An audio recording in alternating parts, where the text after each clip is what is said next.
I wish the problems in India were theoretical or abstract or philosophical. They're not. They're very simple, which is that there's neglect where people who should be doing certain kinds of roles or jobs or providing certain services are not providing them, despite the fact that that's what their jobs are. So, two, there's corruption, which is that healthcare is one of the most unique situations where people will spend all that they have, they will borrow and they will steal in order to pay for healthcare for the people that they love and that they're sick. And people in that kind of system know that there's a lot of money in healthcare, both from what people are willing to pay, but also what governments are funneling into healthcare and what international donors are.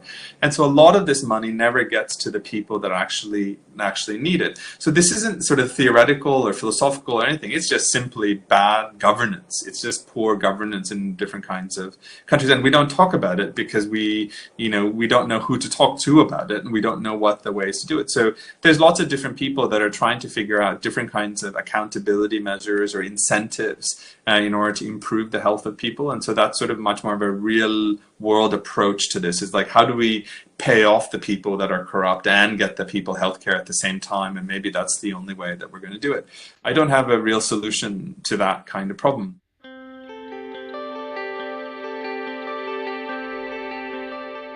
In terms of intellectual property and what's going on, there are very clearly big issues. So, for example, if you're interested in child vaccinations, we have to decide what are the minimum package of vaccinations that every child should have a right to in India, right? So we have great rhetoric about rights and we have laws about rights, but then those vaccinations have to show up in the clinics, have to show up in the in the basket, in the fridge of whatever that's going on.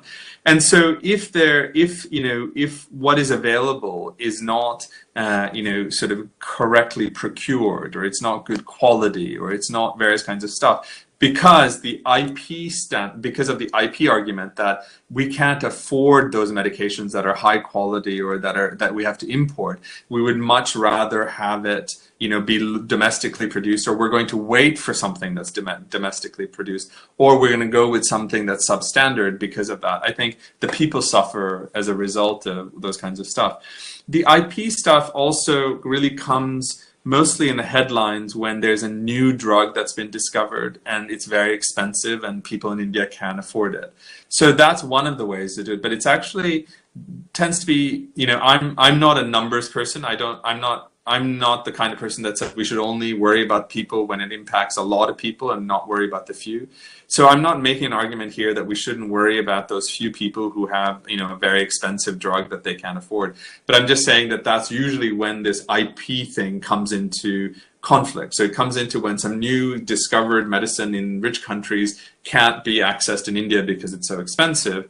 And then the other way that the IP comes in is that when the government of India has to buy something that's abroad, that's produced abroad, and it's really expensive, they would rather wait for some sort of Indian version of it to be produced. And so meanwhile, millions of people die, millions of children die and stuff like that.